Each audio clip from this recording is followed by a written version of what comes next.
Siobhan Costa, and I am the co-founder and CEO of Eclipse, and this time last year I was in our founder's shoes and was pitching for the top iLab prize. I will be your MC for this evening, and it is my absolute pleasure to welcome you all to the 2023 iLab Accelerator Pitch Night. Woo!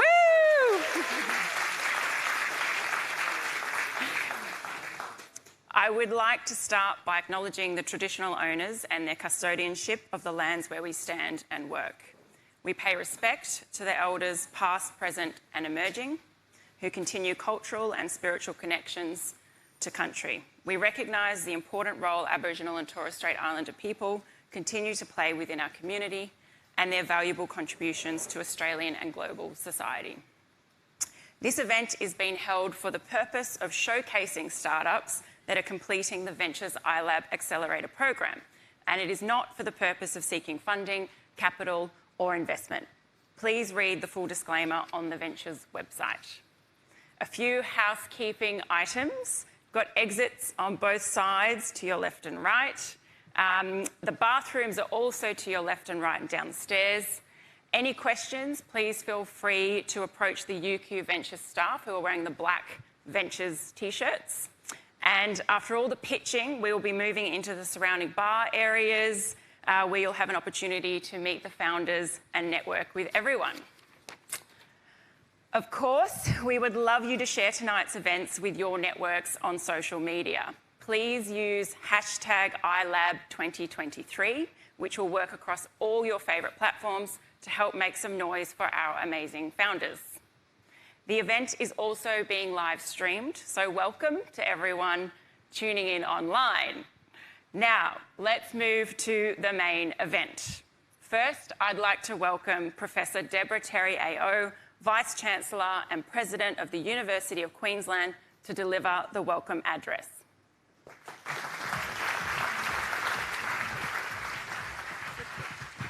Well, thank you very much, Siobhan, and I'm certainly not the main event. The main event's going to come after me, but can I too begin by acknowledging the traditional owners of the lands on which we are meeting here this evening. We honour their elders and their continuing cultural and spiritual connection to this land as we walk together on the path to reconciliation.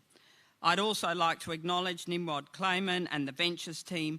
Thank you for all of the hard work that you've put into preparing for this evening and more broadly for promoting entrepreneurship across the UQ community.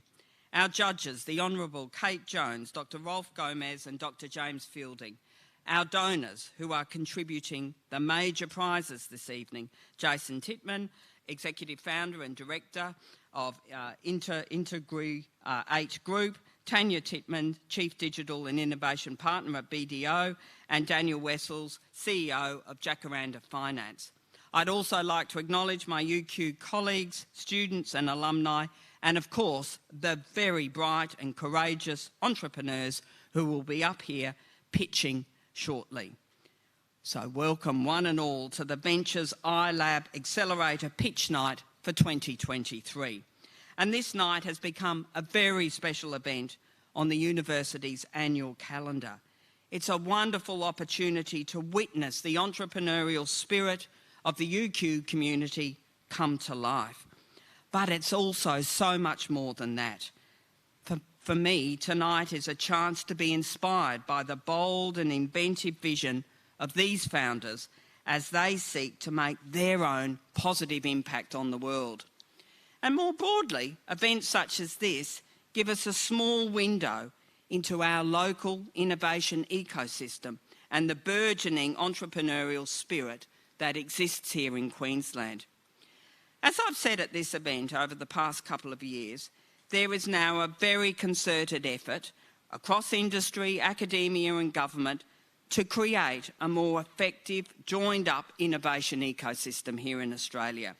At both federal and state levels, governments have correctly identified that cultivating collaborative R&D, entrepreneurship and innovation are going to be fundamental to diversifying the industrial base of our economy and vital to building the new knowledge-based industries that will contribute to long-term sustainable economic growth, and of course, job creation and social cohesion. Over the past year, for instance, the federal government has invested $1.6 billion of new money into a package of initiatives called Australia's Economic Accelerator. That's really focused on cultivating closer collaboration between industry and universities on research, translation and commercialisation. Another federal initiative called the Trailblazer Universities Program is investing $250 million in 6 university projects with a focus on accelerating the nation's innovation agenda at scale in sectors that are aligned to our competitive strengths. I'm delighted to say that UQ won government support to host a new food and beverage accelerator under this program, and we are a very active partner in the Resources, Technology and Critical Minerals Trailblazer Hub that's being led out of Curtin University in Perth. Closer to home, our state government has released its Innovation Precincts and Places strategy with a vision of unlocking the potential of our innovation precincts as we prepare to host the 2032 Olympic and Paralympic Games. These are very exciting developments because I think they're indicative of the support for our local innovation ecosystem from the top down. But I think what we're doing here tonight is just as important, if not more important, because this evening we're going to witness how we're cultivating the local innovation ecosystem from the bottom up. And that's exactly what our UQ Ventures program is designed to support. As many of you will know, Ventures offers a variety of activities aimed at building the entrepreneurial skills and mindset right across our university community. And out of all of the programs that we offer, undoubtedly the iLab Accelerator is the peak program. It's one of Australia's longest running accelerator programs, a 3-month program that provides startups with $10,000 of equity-free funding. Participants also receive support from our global mentoring network, our entrepreneurs in residence, as well as access to co-working spaces, workshops and investor networking events. And tonight is the culmination of that program. The 11 groups that we're about to hear from have worked tirelessly to bring their ideas to life. And once again this year, we have a diverse group of individuals who are developing their early stage ventures to have an impact across a wide range of industries: retail, fintech, software, hardware, food, travel, health, sustainability, and even the final frontier, space. And despite their differing industries and approaches, they all seem to be fueled by the same sense of passion and purpose. So it should be a great treat for all of us this evening as we get to hear each of them articulate their unique vision and the impact that they want to have on the world, an impact that will not only be of benefit to us and our generation, but future generations. We wish everyone all the best, and please do enjoy this wonderful evening. It is uplifting, I can assure you. Thank you.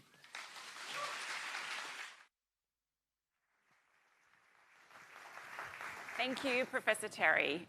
I know everyone is extremely eager to get started, and we will get underway in just a few minutes. I do want to let you know that you will have the opportunity to vote for your favourite startup at the end of the pitches tonight. Tonight we are awarding 2 cash prizes worth $5,000 each, thanks to the generosity of our donors. To decide on the iLab Entrepreneur of the Year award, we have an amazing panel of experts here tonight to put the teams through their paces over here. We have Dr. Rolf Gomez, founder, director and cardiologist at Heart of Australia; Kate Jones, Executive Director, Tech Council of Australia and Principal Advisor, SODA; and Dr. James Fielding, founder and CEO of Odira. Thank you for being here tonight.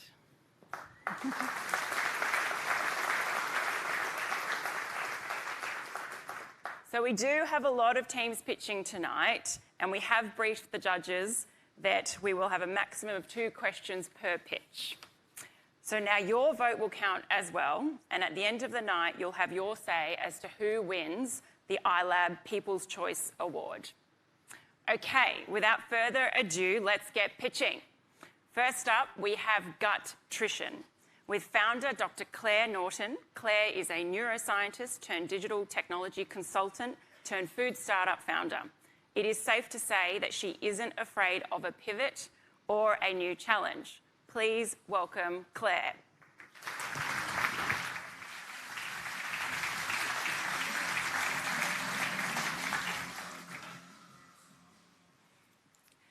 So have you thought about what's for dinner tomorrow night?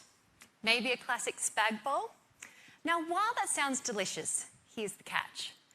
Imagine you had to make this dish without using any onion, garlic, or regular wheat pasta.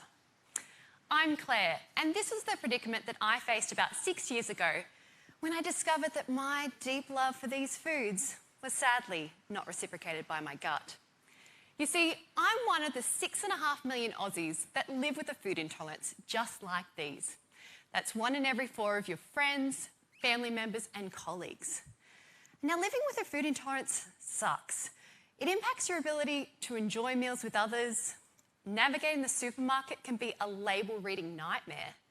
And deciding what's for dinner often requires patching together information from different sources, some more credible than others. This was a problem that we simply couldn't tolerate. At Guttrition, we're building an all-in-one platform that allows you to shop by your food intolerances rather than the supermarket aisles. You pick the meals that you want to cook, our platform identifies the intolerance-friendly ingredients that you need and connects you with a local retailer to deliver to your door. And you can even add the regular wheat pasta or anything else you might want for your so-called normal family members too. You see, it's not about making everyone eat the same as you, but making it easy for you to eat with everyone despite your food intolerances. Our users can access the platform via a freemium model in which they can enjoy additional features for a low-cost monthly subscription. For our retailers, we charge an affiliate commission for each grocery order placed through the platform. Our first product to market was an intolerance-friendly meal kit, which we've used to grow a global community, close to 12,000 gut-conscious consumers. We've delivered nearly 800 meals across southeast Queensland and cemented a pool of beta customers. And this is just a fraction of the $2 billion market in Australia. If we add the additional 85 million Americans that have sensitive tummies too, that's an additional $28 billion market. I myself have a strong background in research and strategic consulting, and the guts to tackle a problem that I know deeply and experience on a daily basis. Joining me is a team of advisors that bring together deep nutritional expertise and a commercial track record of bringing other technology platforms to market. Together, we have the ingredients for success. So if you know someone with a food intolerance, tell them about Guttrition. As part of our next stage of growth, we're working towards a prototype of our platform and exploring partnerships with interested grocery retailers. If you're interested in supporting us or joining us in that journey, please get in touch. So I'm Claire from Guttrition, and we're all about making it easy for Aussies with food intolerances to have their spaghetti and enjoy it with others too. Thank you.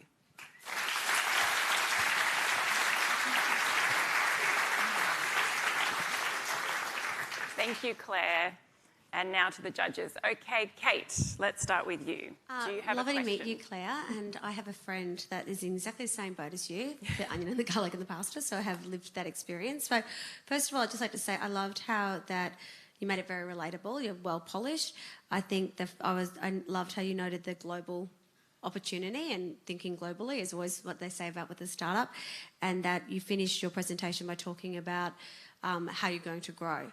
I guess my question for you is, could you share with the audience and myself, what you do see as the next stages for scaling up? Yeah, great question, Kate. So I guess in terms of the next stages, we're really working towards that initial prototype of our platform so that we can really start to build a user base and build some traction metrics to help us further define and explore that next stage of growth. I guess with that prototype, we're looking to essentially roll out something that's similar to what would be presented under our freemium model, the free version of it, whereby our customers, our users in that case, have access to the recipes and have the ability to create a shopping list. And through that, we can learn and iterate the platform, really understand how they cook, how they shop, how they would like to use this platform, and use that to facilitate our conversations with our grocery partners. Thank you, Kate. And James? Well done, very cool indeed. I had a slightly more practical question. What was the platform that you used to gain those customers already, and what's your timeline, do you think, to transform that into this prototype that's going to be commercial for you? So in terms of the current product that we have in market, the meal kit, so we've grown that customer base through largely organic channels, through our community that we've built through our social media platforms, as well as through word of mouth and our connections with local dietitians and nutritionists that typically are the first point of contact for these customers. In terms of the pipeline for scaling this then to the platform model, I guess in terms of our future trajectory, we're hoping to have a prototype within the next 6 months, which we can, like I said, start to iterate and test with our users with the view to then secure some retail partners through that process. Well done. Thank you, Kate, and thank you, James. That's all we you. have time for. Thanks, Claire.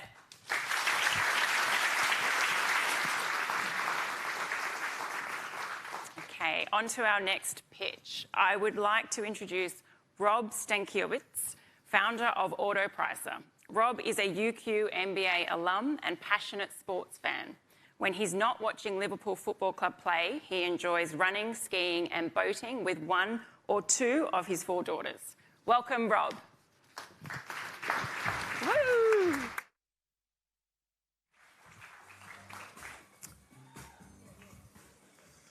I don't want to be here right now. I'd rather be at home doing laundry. I'd rather be doing my taxes. I'd rather give up sex for a year. These are some of the responses I received when I asked people about their last car buying experience. Now, these are funny examples, but there are many more horrible stories out there. Jen was a customer that came to me in tears over her car buying experience. She had, at the age of 23, become hopeless about her financial future. Her car repayments are much too big for a monthly budget. You see, there's a reason why, if you approached anybody on the street and asked them to give you 3 words to describe a car dealership or a car salesperson, none of those words would be positive. There's a reason why people would rather have dinner with their ex than to go through the process of buying a car. As a father to 4 daughters, it would be a nightmare for me to hear one of my daughters going through this experience as well. As I mentioned, my name is Rob. I'm the founder of AutoPricer. AutoPricer was born from experiences like Jen's and customers like Jen. When it comes to buying a new car, we're taking the hassle and haggle away, and we're putting the control back into the customer's hands.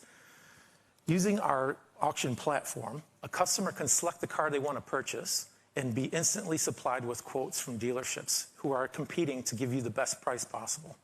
Now, this takes away the need to negotiate, and it also ensures you're getting a great deal. It's quick, it's easy, it's non-abrasive, and best of all, it's very scalable.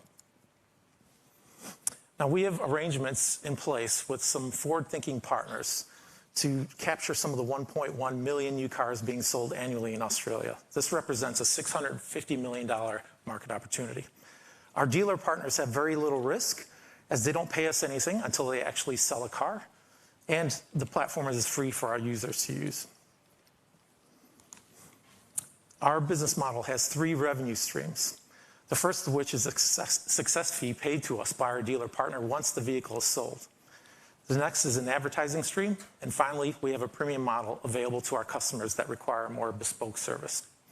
We also have agreements in place with lenders, used car buyers, and also working on finalizing an arrangement with an insurer. So in a little more time that it's taking me to talk to you today, a customer can purchase their car, initiate the finance, they can sell their old car, and insure their new car. If Jen had a platform like this available to her, she would have saved, like our first customers have, 11% off of her new car purchase, putting back $7,400 back in her pocket. Now, we're not launching rockets into space. We're not cleaning the environment. We'll hear about those wonderful things coming up.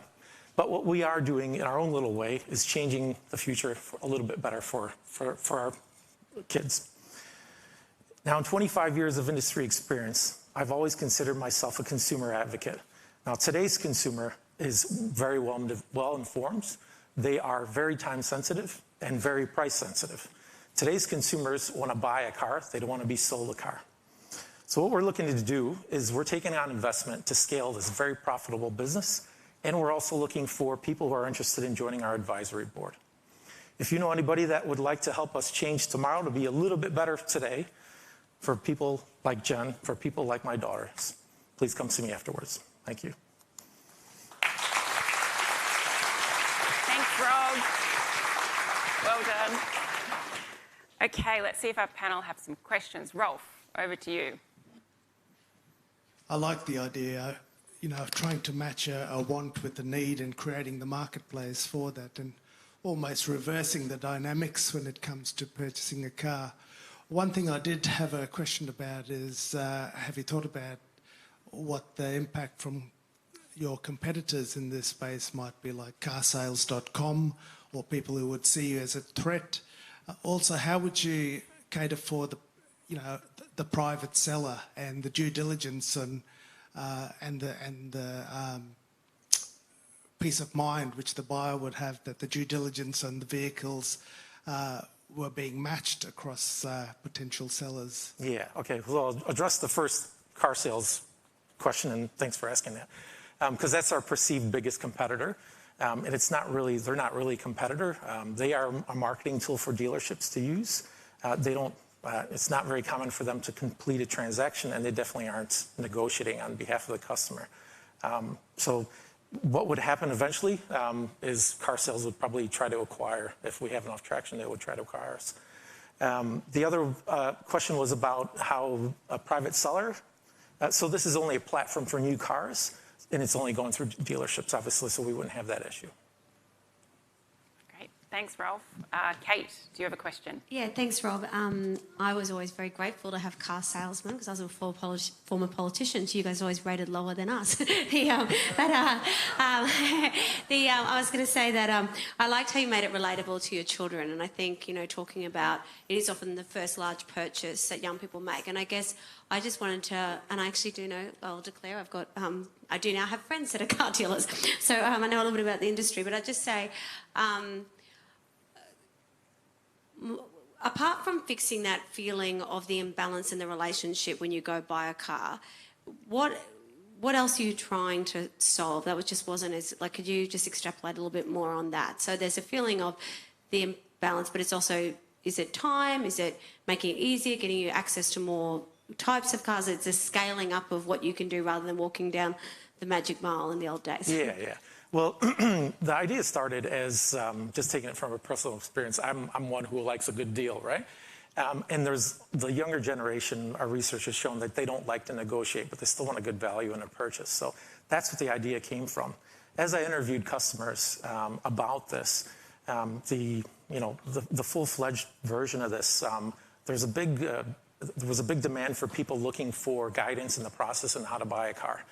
So that's something that we've actually expanded upon. So especially in women, we found that women were very, talked to some of our sample people, were successful business women, and they said, I'm very confident in my business, but I'm not confident at all when it comes to walking into a dealership and buying a car. So that was kind of a need that we didn't foresee, but there's definitely scope for that. Thank you, Kate. And thank you, Rob. Let's take a picture.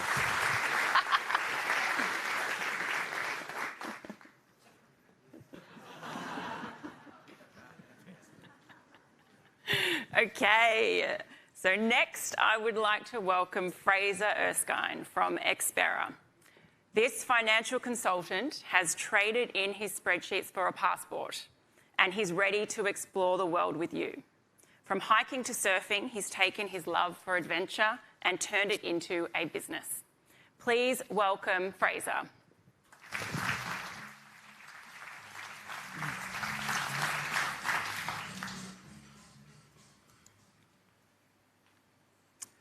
You've finally arrived in Paris, filled with an immense excitement. But as you step out of your taxi, you're devastated to find that the famous view of the Eiffel Tower is tainted with throngs of tourists selfie sticks, and souvenir stores. This was my first European experience, and I was heartbroken. But then I made a new friend, Antoine, a local who connected me to the hidden gems of the city, the secret spots that the tourists didn't know about. My crushed expectations soon turned into the trip of a lifetime. But very few people have such luck. In fact, more and more of the 2 billion tourists that travel the world each year yearn for these unique and enriching experiences. But how can they uncover these secrets without a local? Without an Antoine? My name's Fraser, and this is why I am building Expira.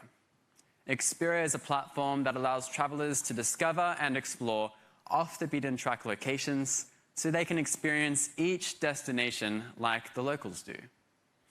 We crowdsource our places from the locals and savvy travelers with a focus on the lesser-known and cultural experiences that appeal to young adventure travelers.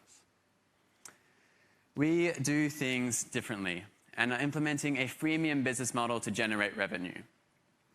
The mobile app will allow travelers to explore thousands of amazing locations for free.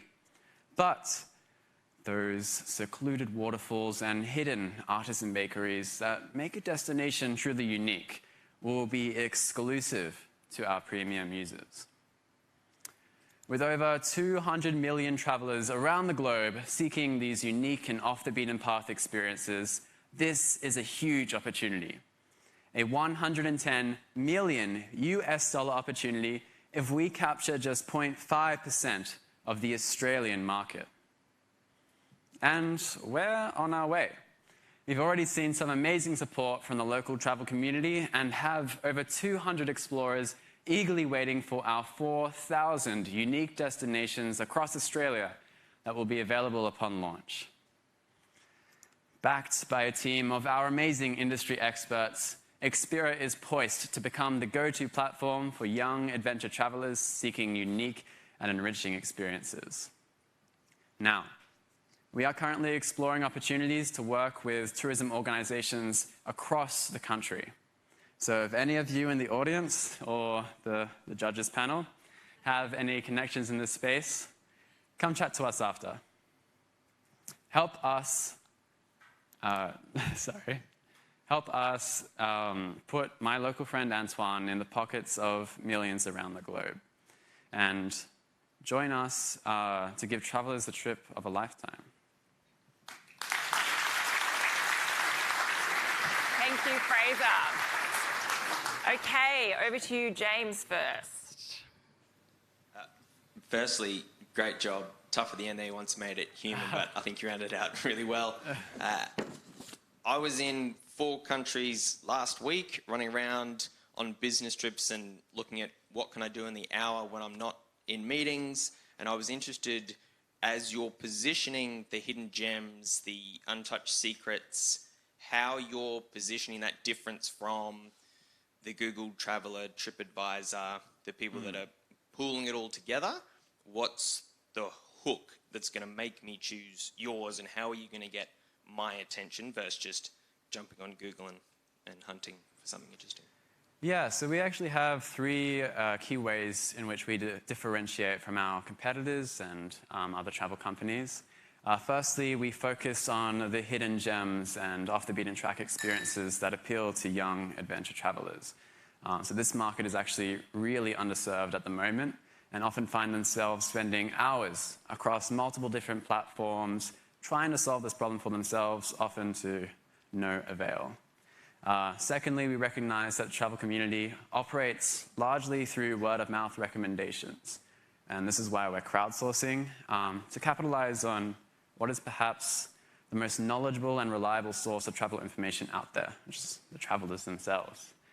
And lastly, we also understand that the vast majority of travelers are in some way budget conscious. And this is why we're using a freemium business model, so that all travelers, regardless of their financial status, can extract value from the platform and then be enticed to become paying users once they have the financial capacity to do so. Thanks, James. And Rolf, over to you. I had a question in the sense that your experience, your own personal experience, how much do you think that was impacted by the places you went as opposed to Antoine, who accompanied you to those places? And how have you tested whether your personal experience in that context is more generalizable to the market of other travellers who you could potentially sell this to, where you would give them access to a place but not the person? Yeah, so we've actually done an extensive customer interview process, interviewing all kinds of different travellers and over 100 of them. So from everything from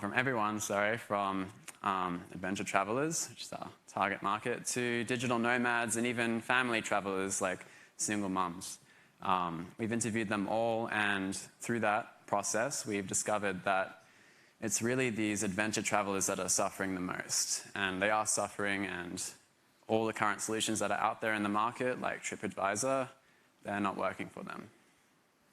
All right, thank you, Rolf and James, and thank you, Fraser.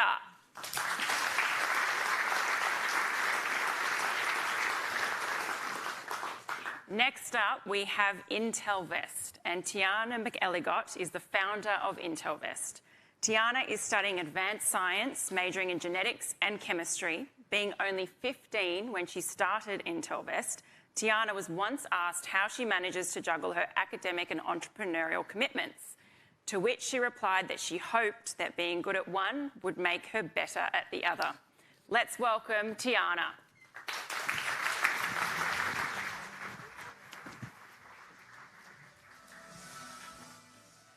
Let me tell you a story. It's a story about John. John's a husband, a father, and a firefighter. One day, John gets called to a fire in a family home. Like many times before, he helped rescue the parents, the children, and even the family dog. And they all lived happily ever after. Unfortunately, the same can't be said about John's family. John's family found out later that John wasn't coming home that night. He had pushed himself too far. The physical toll he had experienced was too much, and he had died from overexertion while still on the scene. Stories of bravery and courage don't mean much when you've lost a husband and a father. This tragic story is not unique. Did you know that more than half of all firefighter deaths are due to overexertion? I always thought it was the smoke that caused the most firefighter deaths. That was until my 15th birthday, when I went to the Tagan fire station, and the firefighters themselves told me that it's not the smoke. It's not even the fires. It's the physical stress and exertion that they undergo by simply doing their jobs. Something needs to change here, and the time for that change is now. Introducing Intelvest. Intelvest's mission is to rewrite this story and make sure that every firefighter comes home safely. To do this, we created a wearable device that monitors a firefighter's exertion levels and reports them to the external control crew in real time. The device is packaged into a light and flexible unit that can be incorporated into a firefighter's existing turnout gear. A linked device then reports the firefighter's exertion levels to the crew commander, allowing us to provide up to several minutes of warning for the crew commander to send a replacement crew. By replacing the firefighter before they collapse, Intelvest ensures that resources can be directed to fighting the fire, while also helping fire departments fulfill their duty of care to firefighters. And by reducing the impact of overexertion, Intelvest also helps reduce the financial toll this issue places on fire stations. Currently, overexertion accounts for the most fireground injuries, over a third of workers' compensation claims. And firefighting injuries account for more than $8.9 billion every year in the US alone. And this issue isn't isolated to firefighters. Similar issues exist within the Defence Force, the Police Force, and even the construction industry. And Intelvest has the potential to benefit them all. We've worked closely with firefighters to co-design and iterate our prototype. Our patented process is fail-safe, easy to use, and integrates into existing firefighting processes. We've already been able to collect real-time data on heart rate and respiratory rate. We are in active discussions with key decision makers within the Australian firefighting industry, and we are looking to trial the product in training scenarios. The thing is, without Intelvest, the crew commander simply does not know that John is overexerted. So at Intelvest, we are rewriting John's story so that every firefighter can come home safely. If you know anyone who works within the firefighting industry, please get in touch. We're looking to partner with other brigades that are interested in helping us to continue to develop our product. Together, we can save the lives of the people who work every day to save ours. Thank you.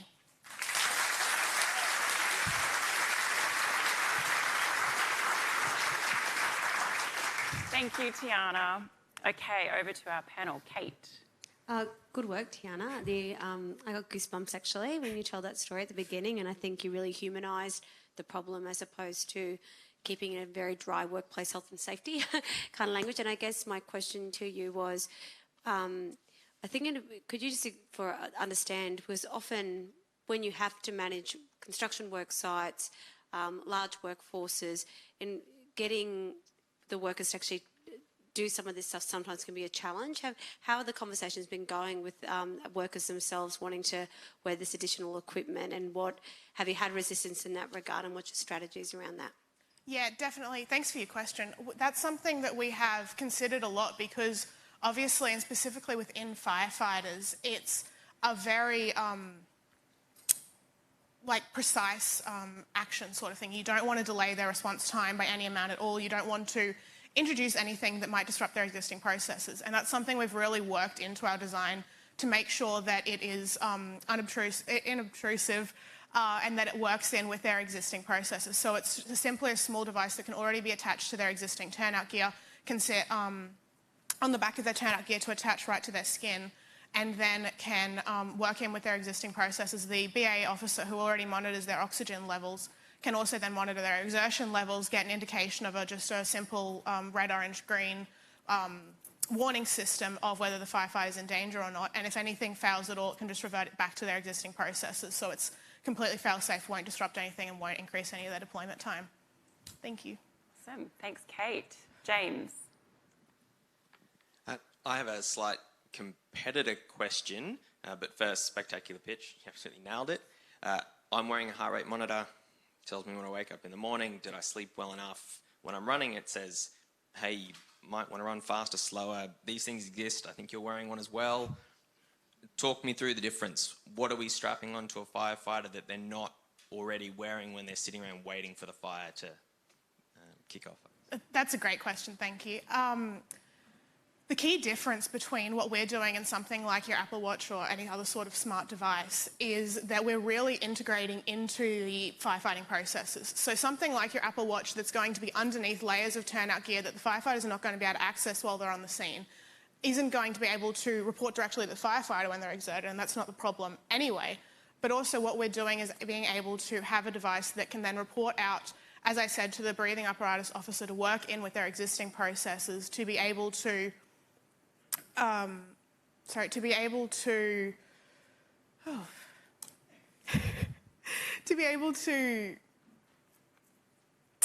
report them into their existing processes so that it can really work in with that very streamlined process, whereas something like your Apple Watch simply just wouldn't be able to do that without some very, very specialised stuff in there, and at that point it'd be easier to just build your own device. Spectacular recovery. Well, sounds great. Well, Thanks, James, and thanks, Kate, and thanks, Tiana.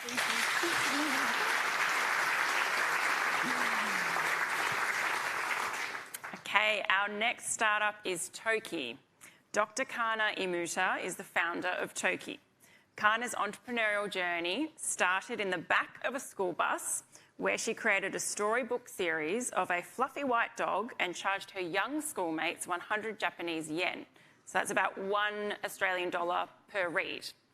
And since then, she has been taking a detour as an academic in the UQ School of Psychology. But she is excited to be getting back in touch with her inner entrepreneur through Toki. So let's hear it for Kana.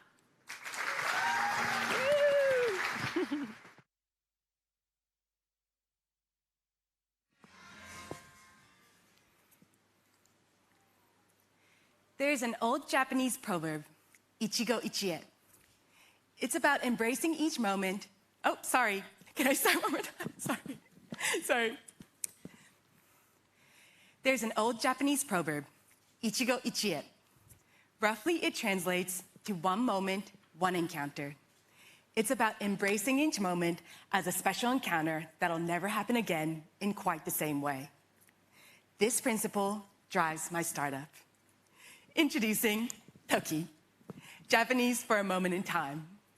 We're on our journey to developing an app where users can suggest whatever they feel like doing and find others to share a moment together. Toki can make any moment a spontaneous opportunity for social connection. But why is this important? As a psychological scientist of over 10 years, if there's anything I've learned about humans, it's that we need social connection. Social connection is fundamental to both our mental and physical well-being. Yet, 1 in 3 adults report they do not have the social connection that they need. But the most vulnerable are the 18 to 24-year-olds. Over 50% of them report feeling socially disconnected as they enter adulthood and begin to navigate the big life transitions that often leave us feeling lost and alone. But even in these transitional times of our lives, Toki is here to make social connection spontaneously accessible. In just a few taps, users can suggest whatever Toki they feel like doing, chat with those who are interested, and make the Toki happen. Recently, in our first test of concept with Yuki students, we grew to over 1,000 users from 30 countries in just 1 month, all through word of mouth. And their Tokis are even more diverse. Lunch, sport, dancing, jamming, climbing, fishing, e-scootering around Brisbane, paddleboarding, you name it. There's even a Toki happening right here, right now, to celebrate this wonderful pitch night.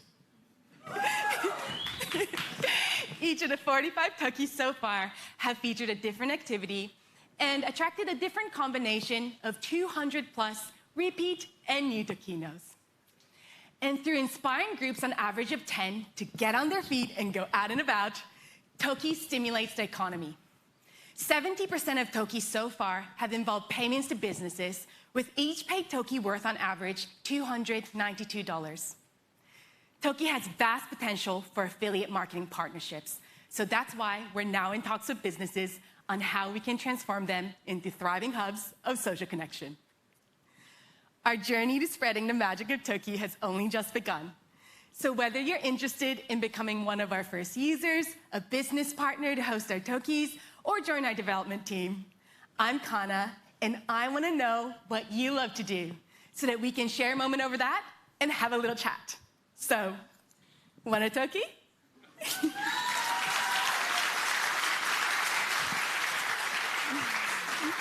Thank you, Kana. All right. Apologies about that. No, not at all. Okay, over to our judges. James, you got a question? The key I'm looking for to try and understand the Toki concept, which is very cool, am I pitching my idea into the wild in the hope of meeting strangers, or am I using the tool to connect with an existing network in an easier way? I just couldn't quite understand who I'm Tokiing with. Yeah, so your Toki is custom made, James. So if you'd like to, suggest a Toki to say, hey, Kate and I are gonna go do this. Does anyone else wanna join me on a drink after this? You can do that. Or it could be that you're just putting yourself out there to really explore all the new people out there. So it's really about making the kind of social connection you want to form in your way. Thank you, James. And Rolf, over to you. Look, I just love the idea of using social media for connection, and clearly it works when you look at all the other apps which exist. I suppose my thoughts were in terms of a commercial model. Is it to introduce advertising through Toki, or assuming, or does each person who wants to have a Toki pay a subscription? Have you thought through what that might look like, and also how having advertising might diminish the product to some extent? Yeah, Ralph, thank you for your considered question. So with regards to the business model that we're exploring first is the affiliate marketing partnership models with the businesses. The reason being that based on our test of concept with young Yuki students, They're young, they're students, yet they're happy to pay to have a good time. So we really want them to be doing that, and then it's basically, increasing that happening, get more traffic through to the businesses, and we'll get a little bit of a cut of that. That is the business model we're proposing at the moment. However, like you said, there's still the option of potentially being a B2C kind of model where we might have a premium option for our users. But the other big business model that we've been considering is an enterprise solution model. Because through this test of concept with UQ, we've really discovered that there's a massive demand at university to engage students more. Universities are really having a hard time upping student engagement. And I'm actually a lecturer at UQ, so I've been part of so many committee meetings where we're like, yes, we're gonna put on this event. And then it's like, oh, 3 people showed up, Yeah, and already with Toki, some of the UQ organizations have, we've tried to, advertise those UQ events through that, and they have said that they've gotten more people come through Toki, more so than on their social media. So, yeah, so. Thank you, Rolf, and thank you, James, and thank you, Kana. Thank you.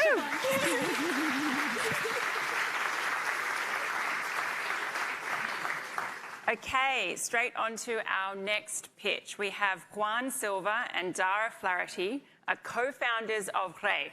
I hope I pronounced that correctly. It's my pleasure to introduce Juan. Juan, the coffee man, has the honour to source and distribute delicious organic coffee to the world. This serial entrepreneur is young-spirited, passionate and curious about innovation. People say that his happiness is fed every time somebody is drinking tasty coffee sourced by Re. Let's welcome Juan.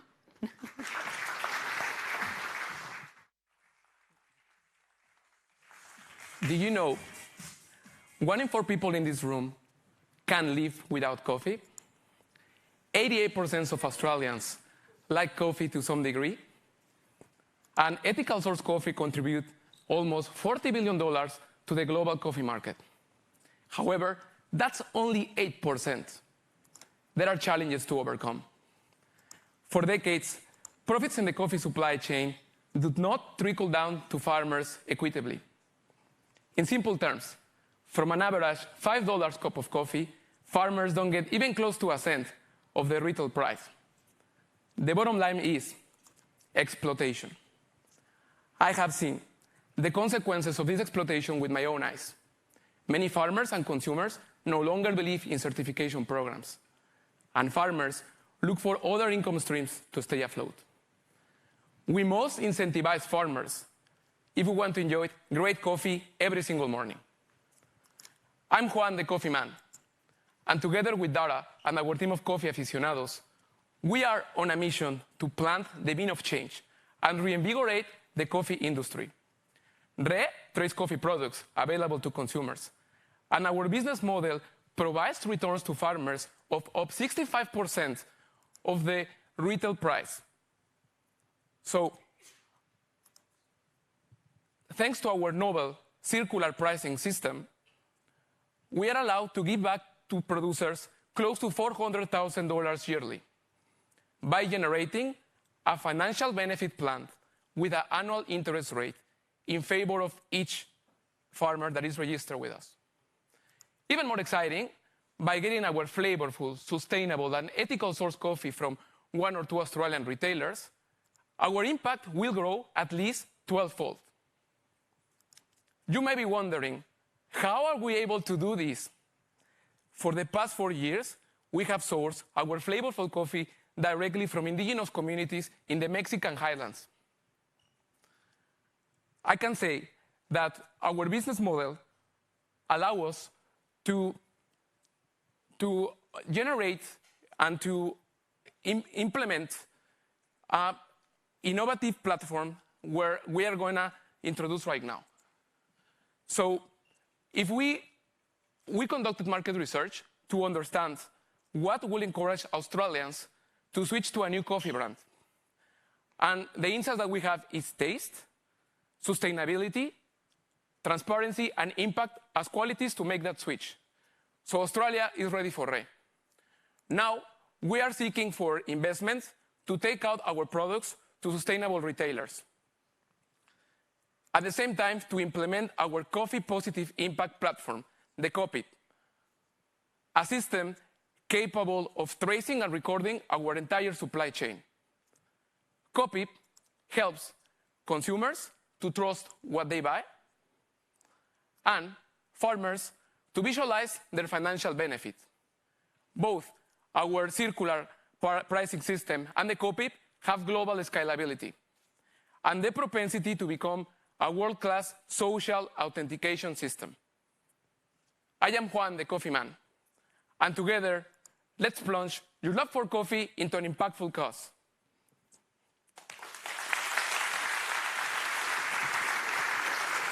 Thanks, Juan. And Dara, would you like to come out? Okay, let's see if the panel have some questions. Kate. Thank you, and great work that you're doing. And I know that I think there is a lot of distrust in the community about understanding ethical sourcing. I just wanted to understand a little bit deeper about what the tech is that you are using to do that. Like you talked about the tracing and world-class tracing, but what that actually is. And the only other thing I thought was sort of for the Aussie market, what Ray meant. And then thirdly, just because I think that helps people come on the journey with you. And then finally, the other question I had was, I think understanding the price point is important too, because that would be, even in your own research, that's part of the decision-making process. So, yeah, if you could just sort of answer some of those questions, because I think that will help you pitch in the future too. Great. Thank you for the 4 questions. No problem. Oh, good. I'll start from the back. So your last question was on the pricing. Noting that, obviously said, with the optimized supply chain that we have, and we can give more back to our farmers, and like I said, optimized supply chain, the price point can match with what the currently is at the market. So I think organic coffee, we can match that or even go slightly lower. That's one question. Third question, if I may just ask to repeat that one. Sorry for the audience. It was just the tech that you're using. It's probably, you can ignore the others for time, but I think, how can you tell us how that traceability is going to be secured, given the thing that you're arguing is you can get it back to the farmer more efficiently and more trustworthily. How are you going to do that? So 2 elements to the technology. The baseline is an ERP system. So for those in the audience who hate acronyms, so do I, is an enterprise resource planning system. So that's the baseline. That's on the back end. And on the front end, we're envisioning a user-friendly app. So as demonstrated here in the presentation, and that brings it all together. And then future, we can throw whatever technology you want at it. But like I said, this is the baseline. Anything you want to add? Yes. Basically, at the very beginning, we just identified that we can use available technologies that are already existing in the market. So for the time being, the ERP system just helps us to actually trace, like any logistic company, the implementation of our system. Our advantage is that we have vertical integration. So we have already involved in the producing of the first stage of the coffee before it's exported outside for this moment in Mexico. And then we guide all the process all the way to the consumer.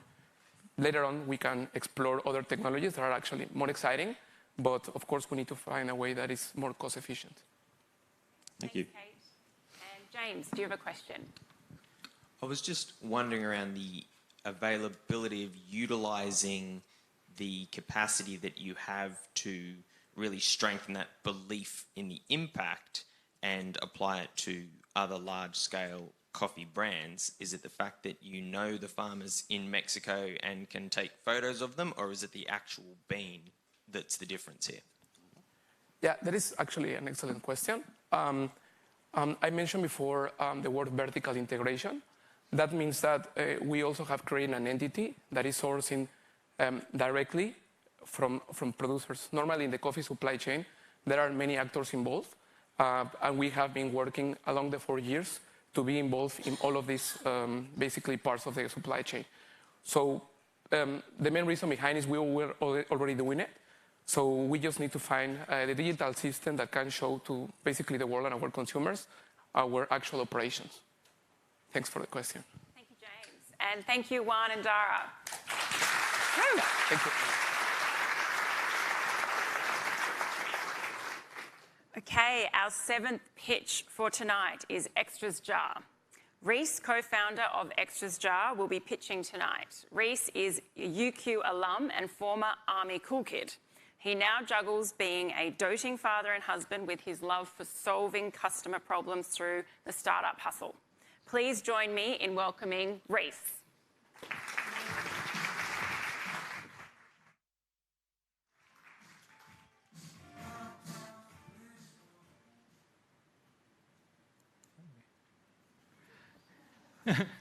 Coffee. It may give you the energy you need, but it won't protect you from the unexpected. That's where insurance comes in, like a superhero ready to save the day. Though, some policies aren't really saving you anything at all, like health insurance extras, which Consumer Advocate Choice describes to be like buying a book of vouchers. And what's worse, there was $5.6 billion last year that customers paid for but didn't use. What would you do if your share of that money was back in your pocket? At Extras Jar, we can help you do that. Let me show you how.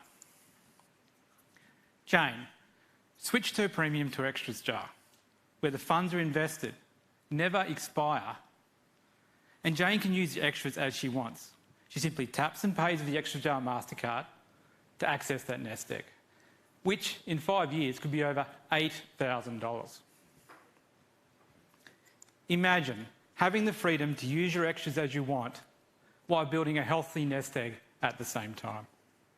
That's the power of Extras Jar, a better way to protect the whole family. Since our launch last year, we have over 3,000 subscribers, 1,300 users, and an incredible 60% month-on-month growth. That growth has led to a surge of media coverage, eager to talk about our products. And we're not stopping there. Later this month, we're going to launch our third product, Extras Jar Pet Insurance. With extensive cover and wallet-friendly options, you could reduce your premium by up to 67%, meaning more money in your pocket. You may be wondering who we are and how we make this work.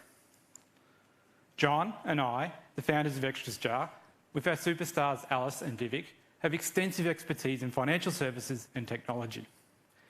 And we're not alone, with the Sydney Angels, Artesian and other individual investors supporting our vision. With our partners, we're able to offer a unique blend of investment products, high excess insurance and bonds to keep more cash in your pocket, regardless of your insurance needs. And the value of our partners extends even further. Extras Jar customers can access exclusive discounts at OPSM, Lordman & Pank and other optical stores across the country.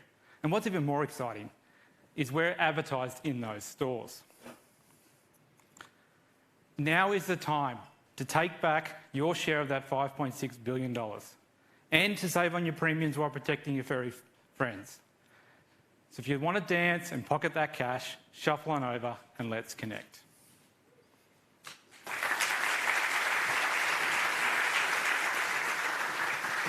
Thanks, Reese. John, do you want to join us on stage? Excellent. Okay, we'll go over to the panel. Rolf, do you have a question? Look, I was listening to you speak and I was thinking, it's like so many things in life, you explain it, all right, I get it. I know I should do something about it. But the question is, I understand it, I know I should do something about it, it sounds great, but I just haven't got the time. And look, why don't you give me a call in a month? And how are you going to get people to not just appreciate the product, but actually go out and actively look at getting involved in it? Yeah, so the average Australian gets about 47 cents back on the dollar after out-of-pocket expenses and premium on extras products, so you're getting less than half back on average. How we're going to do that is a customer profile is often an out-of-pocket surprise, so when they go to the dentist and the average amount they get back is $65, it's a shock.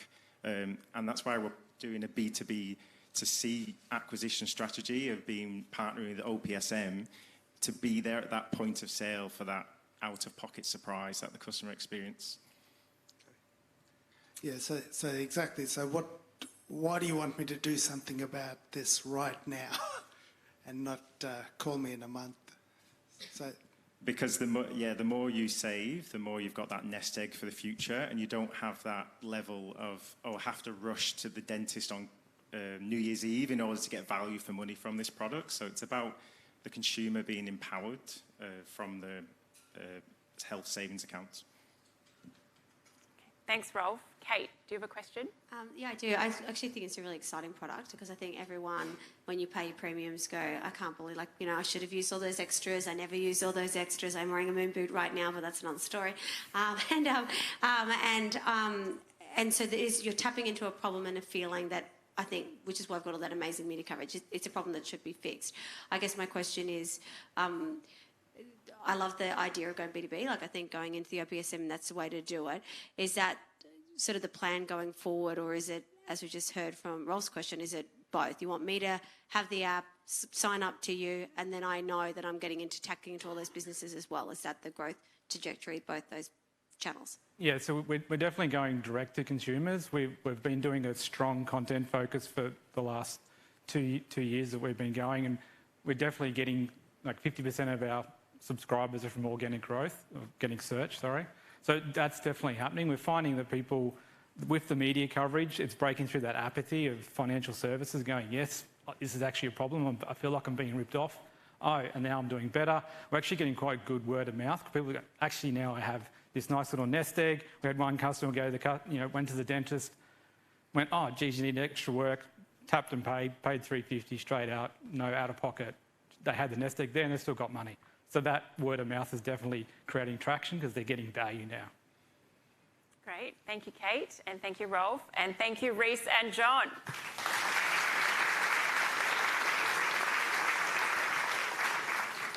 Okay, I would like to now introduce Halal Bee. Najiha is the founder of Halal Bee. Najiha is a food safety internal auditor turned startup founder. When she's not busy drooling over food, she can be found planning her next travel destination. And she has travelled to 25 countries, over 50 cities, and lived in 2, all by the time she was 25. Let's welcome Najiha.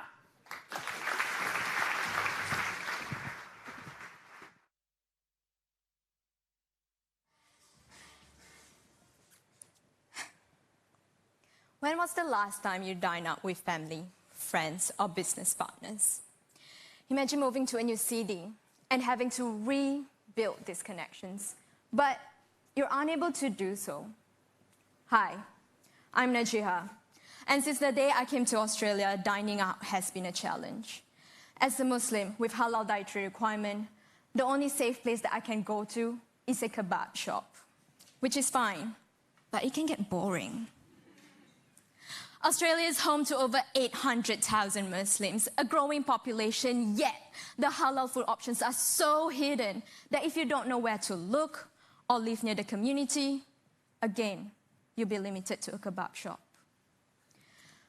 At Halal Bee, we have researched over 100 restaurants just in the inner city of Brisbane, and 19 advertise themselves as halal. But upon checking with the restaurants, a total of 48 said they provide halal options, and this is what Halal Bee has done. They provide halal options, and this is what Halal Bee has done. We have mapped out these hidden gems so that our consumers can easily dine out with confidence. They simply input their location and halal preference that they're comfortable with, and discover a field of halal food options near them. So now you can go from a Google search of halal food near me to Halal Bee's platform and discover halal-friendly food near you, wherever, whenever. Now, how can we make ourselves sustainable for the future generations of Muslims? Our platform will be based on a freemium model for both our consumers and restaurants. For an annual fee, we can tailor our services for the restaurants by providing ongoing verification to ensure no cross-contamination with non-halal product. And we can categorize them based on their halal-friendly status. By just targeting 10% of Queensland Muslims, we are able to increase the sales for restaurants by $5 million. Australia has the largest Muslim country as our neighbour, And we can help these Muslim tourists come to Australia and bring nearly 150 billion US dollars with them. Our team consists of more than 50% Muslims with varying approaches to the halal requirement. And our advisors include experts within the community, including a successful halal verification app founded in Singapore. Just last week, we partnered up with a Malaysian student organization to help the Muslim international students worry less about their next meal. As such, we're looking for a talented and a passionate product manager to help bring our prototype into the market. So if this is you or someone you know, let's have a chat. I'm Najiha, and at Halalbee, we're on a mission to make halal-friendly food more accessible and visible so that we can all share a meal together. Thank you.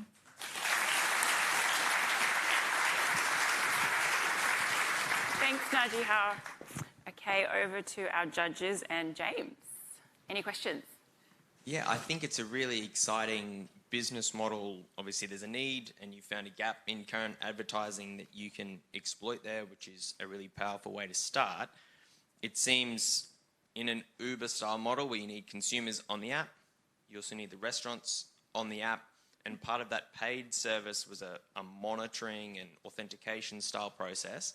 I was keen to understand the cost structure and profit margin in ensuring that all of those restaurants are actually keeping up to date with their compliance to maintain the trust of the consumer side of that business, because it sounds like it might be an awful lot of work to visiting all those restaurants and doing quality management.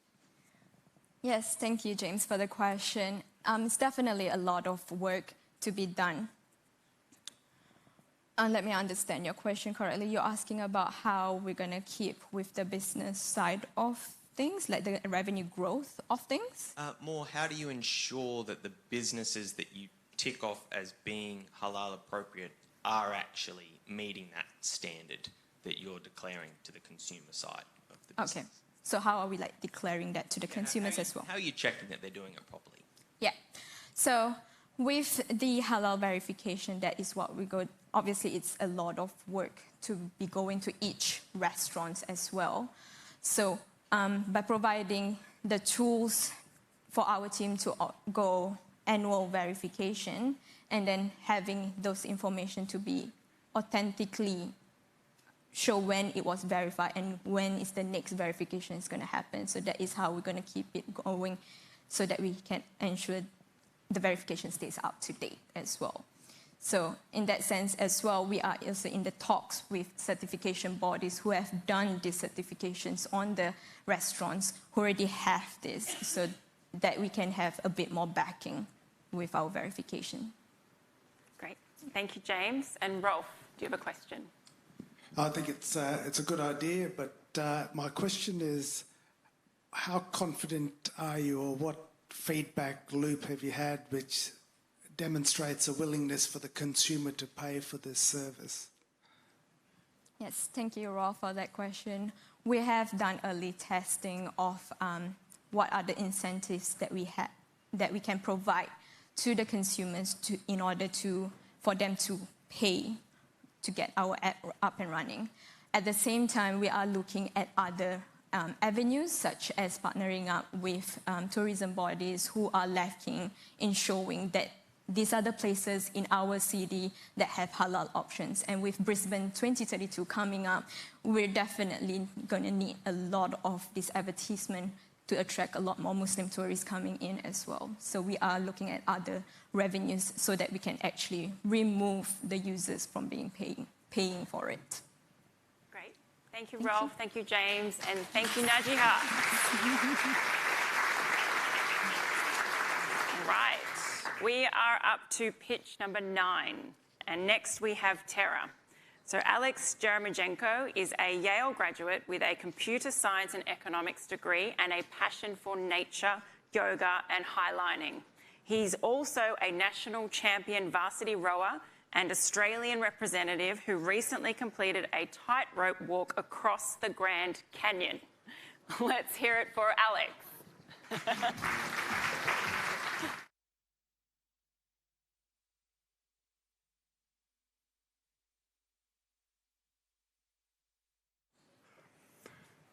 Good evening, panel.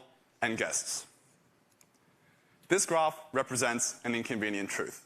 That inconvenient truth is that for the past 40 years, CO2 emissions have continued to increase at the same rate. And there's a simple reason why.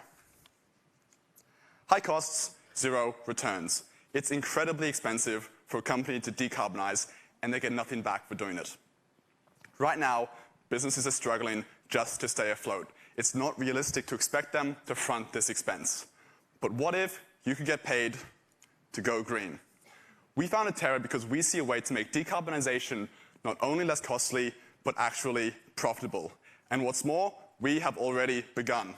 Tonight, we are excited to present to you our flagship carbon repurposement system, Carbon Sync.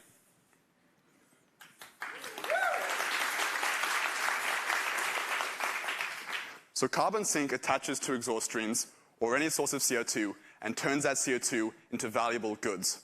Carbon Sync is also fitted with monitors which precisely measure the amount of CO2 captured and redeems it for carbon credits. Put simply, Carbon Sync is a device which turns waste streams into revenue streams. The first product that Carbon Sync will produce is climbing chalk made from CO2. We call it Climate Chalk. Climate Chalk can be made at a low cost from CO2 using Carbon Sync and sold at over 90% margin to eco-conscious consumers. It's a great place for us to start. But Climate Chalk is just the start. There is a whole world of products that can be made from CO2. And over the past 10 years, sales of sustainable goods have grown at a rate 2.7 times faster than conventional products.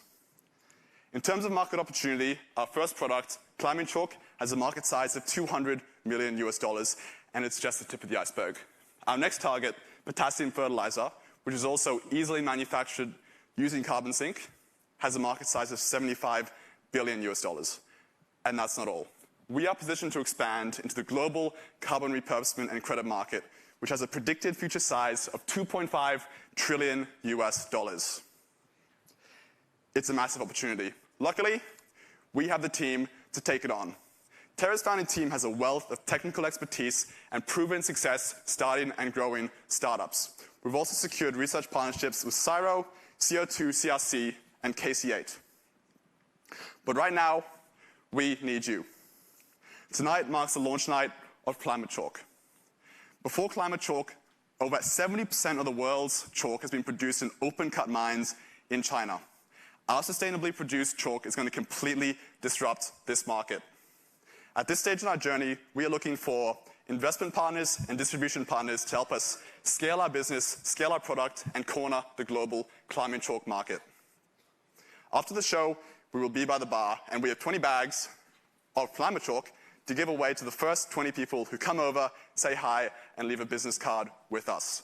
We are Terra, and it's our mission to capture 1 teraton of CO2. Thank you.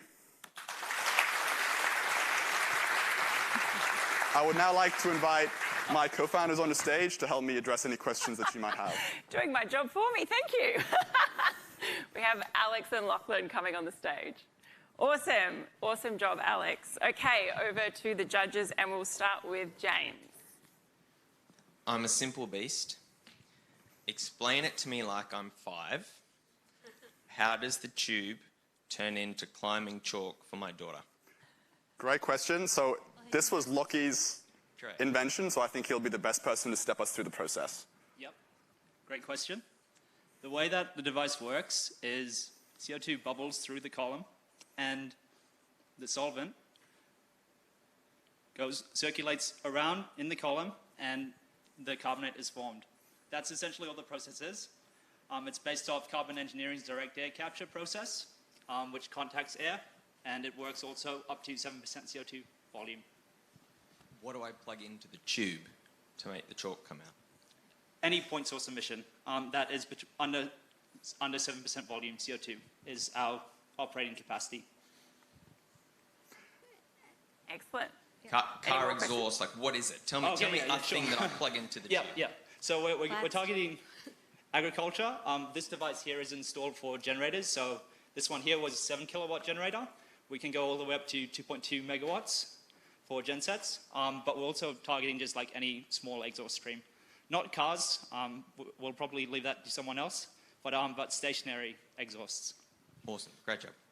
Great, thank you, James. And Kate? Look, very exciting, and I think I was just joking about your daughter. I was going to say, well, my daughter does gymnastics, so they need chalk. But I was going to say, I think it is really exciting, and I think the idea of, as you said, like, you know, all this new tech, which is going to actually change the way that we use carbon in the atmosphere to create new products, is, I think you're on a huge winner. I think just for us, and we were just talking about it before, it's like just understanding where you really want to start, because I think in the pitch you almost feel like it's localized, like I take one of those home and stick it in next to my car, or is it going to the, you know, massive alumina factory in Gladstone? Like, is it? I think just understanding from an investment point of view where you see that plan and that scaling. Sure. So actually, one of our co-founders here, Alexander Bell, he's in the rum distillery business. The other Alexander Bell, hey? Yeah, the more impressive Alexander Bell over here. Oh, thank you. And maybe he can tell us more about that, but there's, for example, I mean, I think there's plenty of use cases. Maybe Alex can explain the one in his industry. Yeah, for sure. So truly it is a starting point for us. So we are starting off with a smaller market with higher margins. This allows us to generate cash flow positive business from day one. The current investment market isn't very kind at the moment, so we have really tried to prove our concept through cash flow and actually obtaining customers, showing that we can actually get a market and we can exploit said market. But you are absolutely correct. The actual scope of what's available, as we saw in the presentation, can be up to $2.5 trillion. This is a pretty big market. In terms of investment and what we can actually contribute to this market, we can make a difference and also create a lot of value along their supply chain. Thank you, James, and thank you, Kate, and thank you, Alex, and Lachlan.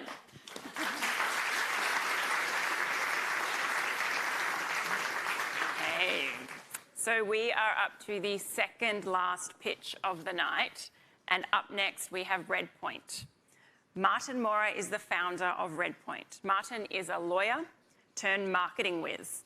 After working in the venture building space and helping companies launch overseas, he founded his own startup, Redpoint. So let's hear it for Martin.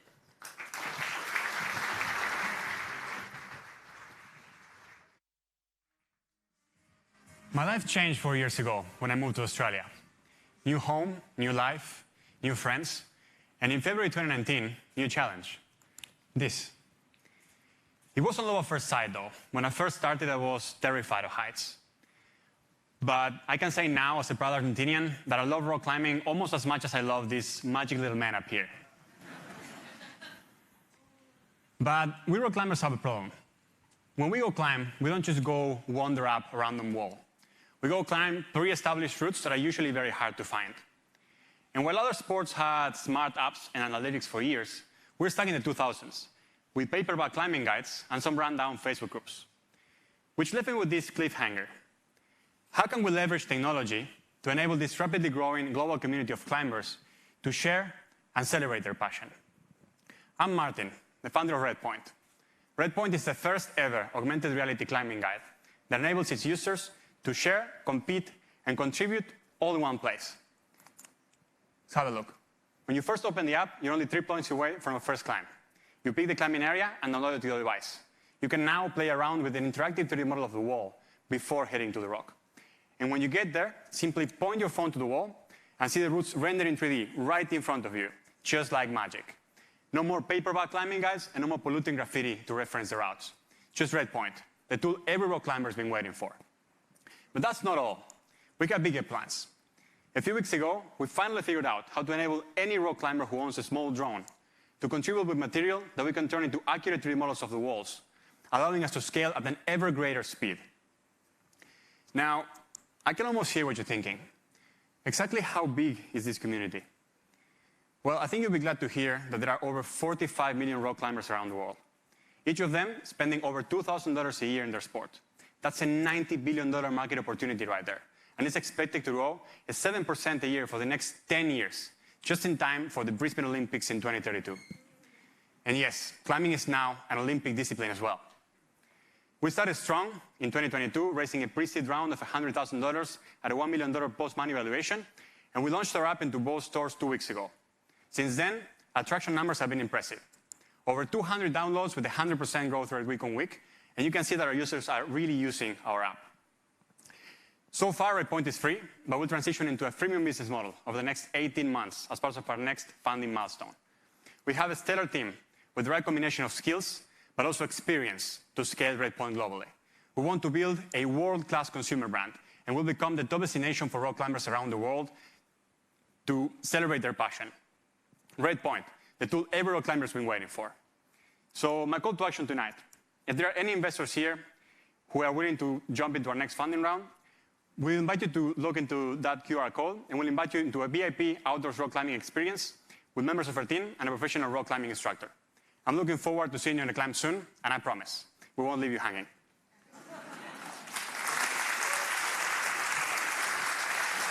Thanks, Martin. Matthew, would you like to join us on stage? Excellent. Rolf, would you like to kick off the first question?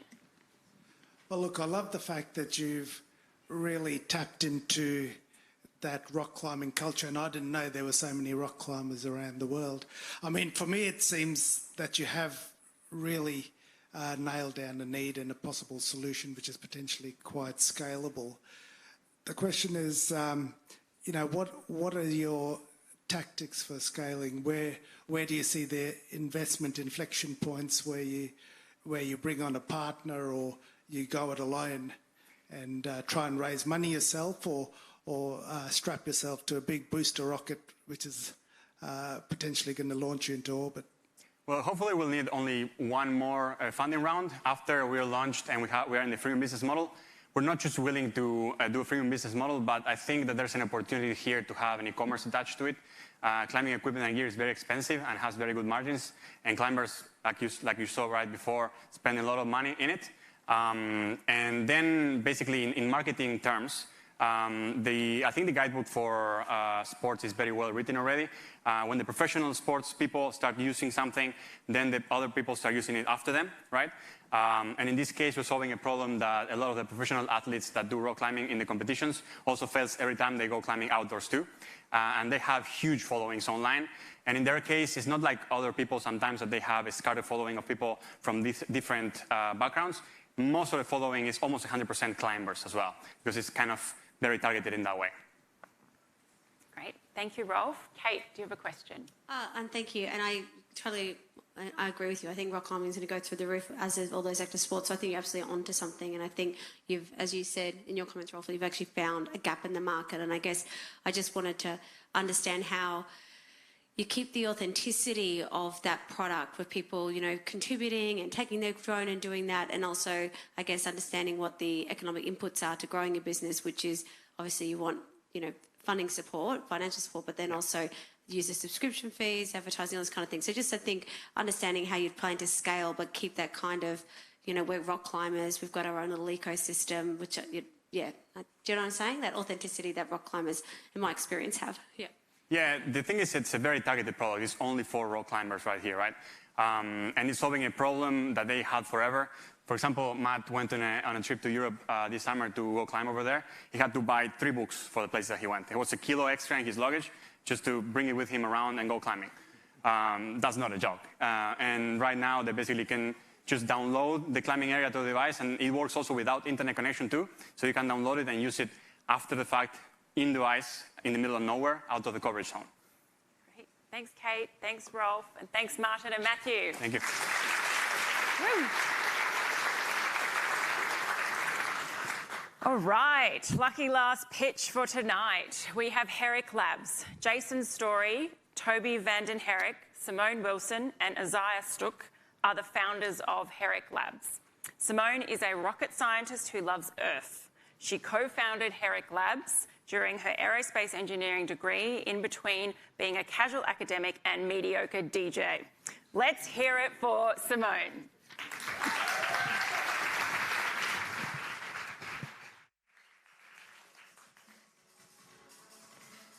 Living on Mars is not what I think about when I think about space. I think about the thousands of satellites that we rely on every day to pay with our bank cards, improve crop yield, and even get directions to the Tivoli. we are using space more and more and looking at a 10-fold increase in launches every 20 years. Rockets are the future of transport, but we're making an old mistake. Over 95% of launches use polluting engines.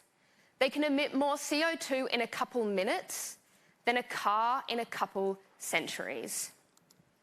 This is happening because one of the engines behind me doesn't pollute, but the other is nearly 600 times cheaper. For the first time ever, we can do both. At Herrick Labs, we are making sustainable spaceflight affordable. Our engine is reusable and powered by renewables, oxygen and green hydrogen. When these combust, the exhaust is clean. Our proprietary design removes 85% of parts, which doesn't just make it affordable, but also rapidly manufacturable and reliable. Oops.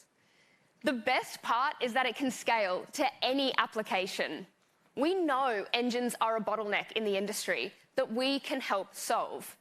In 3 years, our small engine could be landing Australia's first lunar rover, while we are scaling up to providing launches. Minimal life cycle costs mean we can target launches for as little as $5,000 per kilogram. 500 tonnes in our first 5 years of launches has a projected revenue of $2.5 billion. And we know companies want sustainable launches. Tonight, we are over the moon to announce our agreement with Aquila. They want Herrick Labs to launch hundreds of heavy satellites that will beam 24-hour solar energy to the entire world. And that's just the beginning.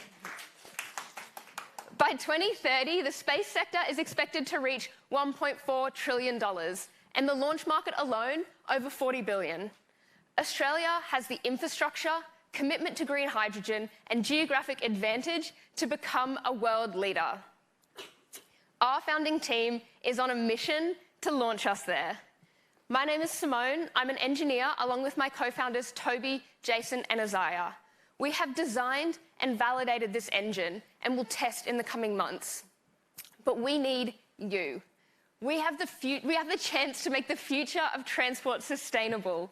So if you or anyone you know can be an advocate in government or industry, please come and talk to us afterwards. Together, we can build a future in space that protects our future on Earth. Thank you.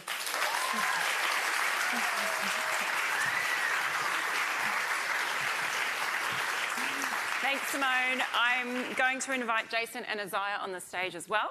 And I'd also like to say that our fourth co-founder, Toby, is crook tonight, but he would have otherwise loved to have been here. So we will start with James for our first question. Congratulations on the deal. Very cool. Sounds like a lot of rockets into the air, which is always very exciting. Why do you need the money if you've got the big deal? Great question. I'm going to throw it to our financial guru, Isaiah, while he's up here. Thanks, James, for your question. We need the money because Aquila, like us, is a long way away from realising their dream. We believe a partnership with them is in close alignment with our values, but we, in the short term, need to increase our TRL levels to get up to the stage where we can service their needs. That sounds weird, but that's the way that it is. Yeah. Does that answer your question? So they're not ready to pay you yet, but the deal is exciting in the future when they're ready to start paying you. That's correct, yeah. And we are not relying purely on them we are actively exploring customers and increasing our LOI and MOU count. Awesome. Thank you, James. And our very final question of tonight, Rolf. I think it's very exciting, and again, yes, congratulations on the deal. My thoughts as you were speaking was that this is fantastic, and this is certainly something which has enormous potential and potentially of enormous interest to government. As a startup organisation, I know what it's like. You haven't got the money to hire the best people, but you hire people with a lot of passion. But at some stage, you have to invest in strategies which will take you to the next level. My question is your comment on advocacy in government. What sort of investment are you putting into that at the moment? I can start by saying that we know this is ambitious and we know that we're going to need a lot of people on board on this journey with us. We have actively been speaking to the managers of the space program for the state government and established a regular dialogue there, as well as the space agency. But we really are looking for people to put our name out there as Herrick Labs and say, hey, there's this Queensland company that's making this thing and it's going to be the future. That's really what we're looking for, is to build that momentum and get our name out there. Do you have anything you want to add? Thank you, Rolf, and thank you, James, and thank you, Kate, and thank you, Simone, Jason, and Isaiah.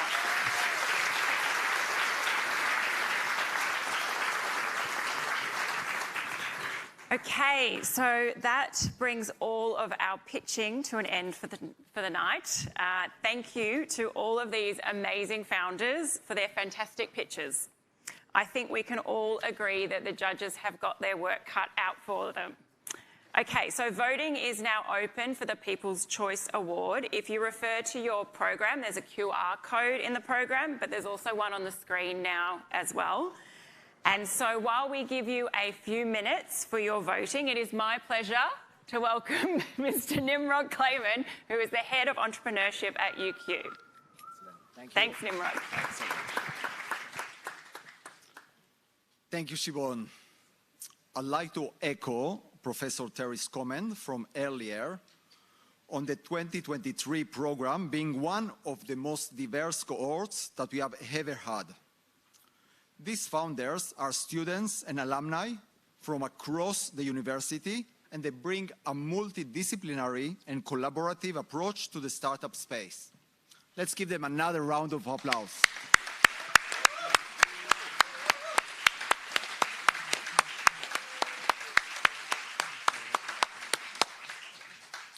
For the past 3 months, I have watched these 11 teams work exceptionally hard to develop their core proposals, understand the market, validate their ideas, and refine their pitches over and over again, especially the last few days. Congratulations. You are just shown all of us that you are ready to take on the market and make a real impact.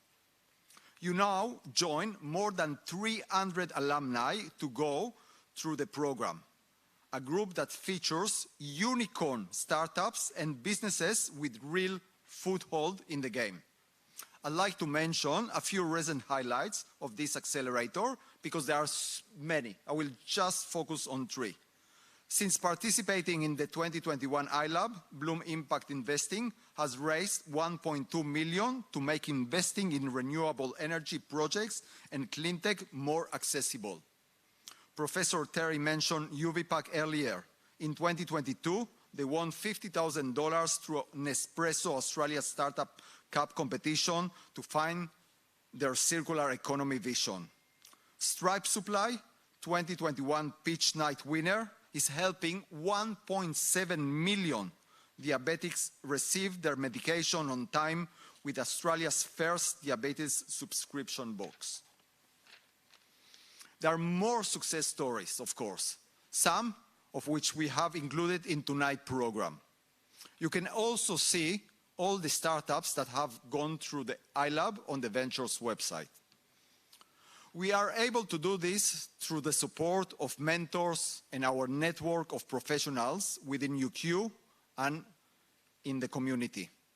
There are a few people in particular who I'd like to thank tonight. Firstly, I'd like to thank our entrepreneurs in residence, Zoe Black and Mark Orchard.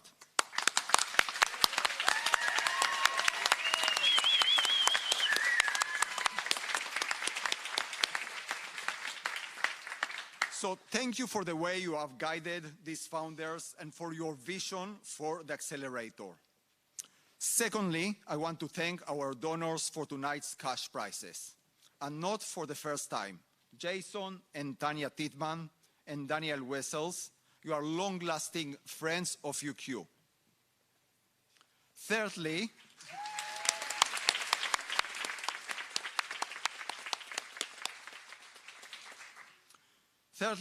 thank you to our judges, Kate Jones, Dr. Rolf Gomez, and Dr. James Fielding. I'd now like to ask you a few questions to finish the night. With Pitch Night making the end of the 3 months program, what's your feedback to our startups? Firstly, to Kate, what parting words of wisdom do you have for the founders? One is, can we have 2 prizes tonight? We're down to 2. But firstly, I would say just congratulations to all of you. It is so brave to put your heart on your sleeve. I know that. I know how tough it is. And when you believe in it as your baby, and I think a number of the questions were around how you'd scale up. So I was texting Bevan Slattery, who I work with, who's founded, I think, 8 companies now and is now supporting through Soda Ventures, other companies like yourself. His advice is run. Run. Just run. Anyway, every way. So look, believe there is nothing that we didn't see here tonight that there wasn't a clear market and a clear problem you were trying to fix. So you've really, and I've been to a lot of pitch nights in my life. So actually this is a great curated event to everyone involved. So I agree with Evan. Run, continue on your idea. It's got merit, you've got a market share, and you can do it. And I really liked how each of you have carved out a discrete market that you know needs this product. So congratulations. Get your running shoes on. Excellent.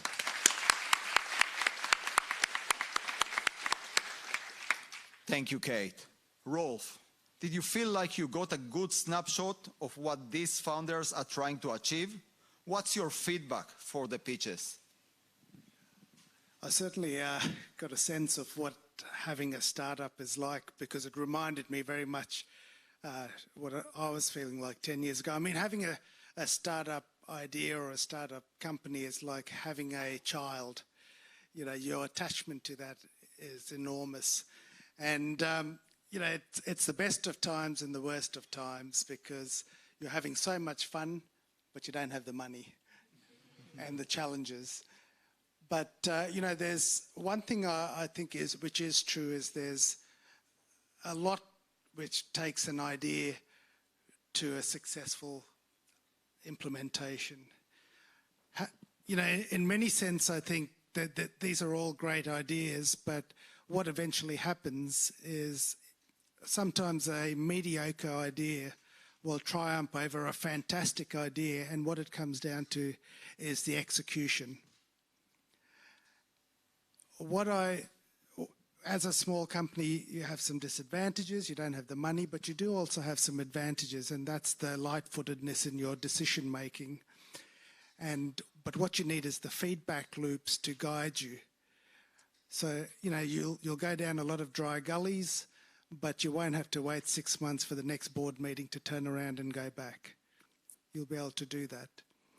I think at some point, you need to find people who are interested in what you're doing, who have a natural reason to be interested in what you're doing, and communicate why they should come with you in that journey. Because ultimately, it's a lot easier if you can build the base of support. It's like trying to climb a ladder where you're supported from the base, as opposed to trying to climb a rope where you're trying to pull yourself up. The more support you have at the base, the easier it gets. But your ideas are fantastic. You clearly have put a lot of work into them to get them to this stage. But it's the execution, the feedback, and trying to find like-minded partners who can join you on your journey. So I've really enjoyed it, and I wish you all the best. Excellent.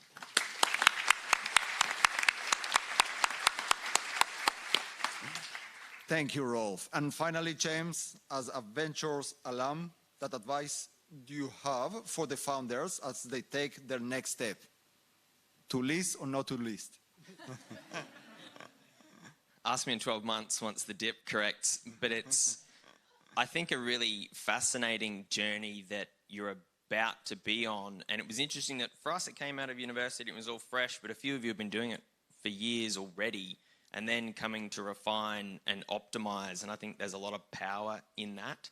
From where we were when we were doing this 8 years ago, it was all so fresh, and we think we can take over the world, and it was pivot, pivot, pivot, pivot, find our way. But so many of you came here tonight with traction numbers and launch numbers and success rates and growth rates. And when I look around at our cohort, most of them give up because life is hard and startups are hard and it's easier to just do something boring. And I hope that you guys don't fall into that trap, because from where you're standing today, you've already kicked some goals. So keep doing that, because they're all very cool ideas. And, you know, if you can Toki for halal food that fixes your nutrition, and then make chalk that goes climbing, you know, you've got a cohort on stage that's very symbiotic, and we're talking about Brisbane 32 and isn't going to be great. So do stay in touch, because, you know, I know a few of the people in this room and a few of the people on stage, and having cool ideas means you'll have another one in the future as well. So, yeah, don't give up on it and actually keep doing it. It's awesome. Excellent.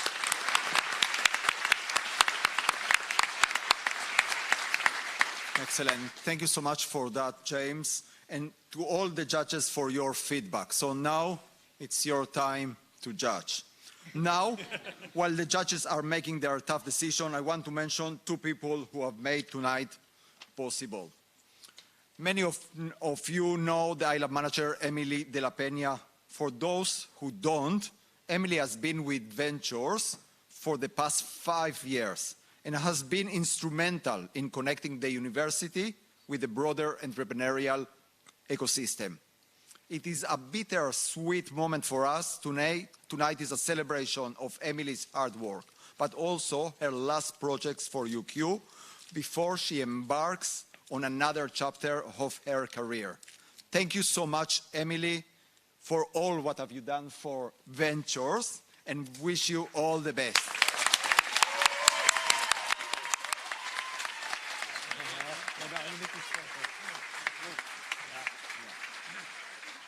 Excellent. I also want to mention Natalie King, who was the iLab manager last year when this cohort was established.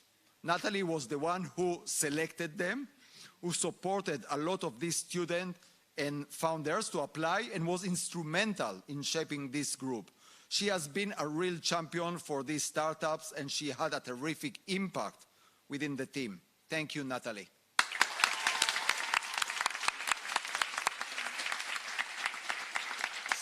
So now back to our entrepreneurs in residence, because I'd like to give them the mic for a few moments while we wait for Emily to deliver me the winners. Zoe?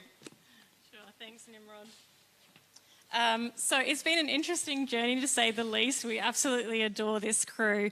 I was a little bit nervous coming into this cohort, because I'm sure a lot of you know what the investment scene is like at the moment. It's really, really challenging, and I felt kind of throughout the journey that we misguided them. We said it's a roller coaster, and then we realised it's kind of a roller coaster every single day.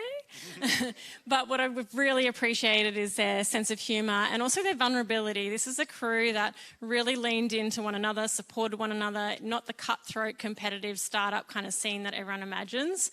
And they've just provided so much to me, so much to all of us, from, you know, climbing chalk to coffees to cars to Tokis. There's so much here, and maybe one day I'll go to Mars but come back. They've been a really great crew to work with, and really I do hope that they stick it out. Thanks, Zoe. Just quick, judges, how are you doing? Oh, excellent. So we can keep this nice and succinct. Just quick, from the audience, who in the audience had a startup that they really liked? That there was something in one of the companies that they're like, I really would love to support that. Hands up if there was a startup that you really, really liked. That makes me so happy. Well done, Dream Team. So for us, it's a little bit like being proud soccer mums, I guess, because we kind of go through this journey with all the startup founders. But the thing that's most impressed me, like we've laughed with these founders, we've cried with these founders, we've gone through like a lot of personal and professional challenges. But the thing is that every single time that something happened, they turned up better the next day. And that's really hard to do. Particularly, I guess, in the global context it is at the moment. If I was going to back one of these founders, it wouldn't be because their idea is the best or because they have the best traction numbers. It's because every single day when they had the challenge, they overcame it, and that's the thing I was most proud of. And so, Dream Team, well done. You got here. You've given us heart palpitations several times, but thank you very much for your energy and your enthusiasm, your love for UQ, and to, I guess, the cohort. Come back next year and impress us all with all your magic numbers so that Nimrod reads your name out with all the investments and all the traction. We'd love to have you back as mentors next year. Thank you so much to everybody in the audience. Well done, and big round of applause.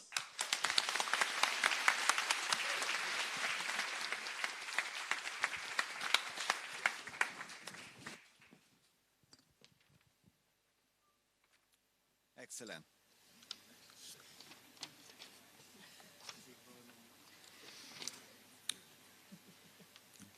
So now, I'm pleased to announce that the iLabs People's Choice Award for 2023 goes to Eric Labs.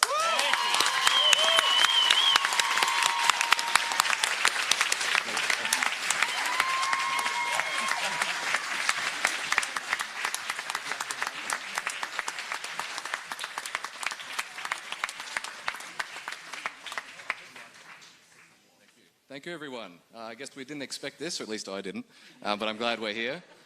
I suppose I use this platform to thank everyone who's been with me along the journey, the whole team, and also that hydrogen is inevitable. It's coming whether you like it or not, so we're going to make some engines. Thanks.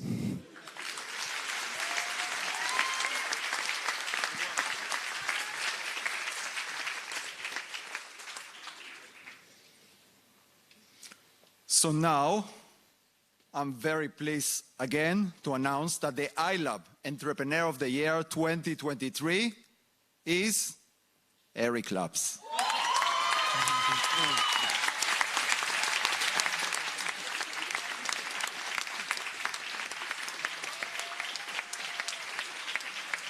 Excellent, well done.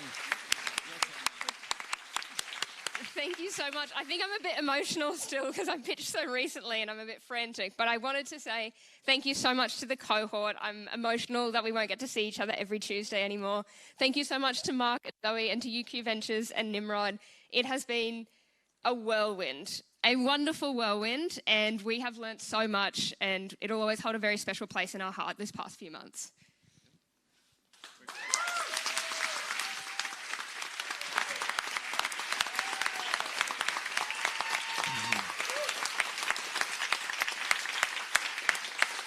Excellent. Thank you, Nimrod. 1 second. Oh, no So worries. 1 second. No, so the judges also ask a special mention to Toki.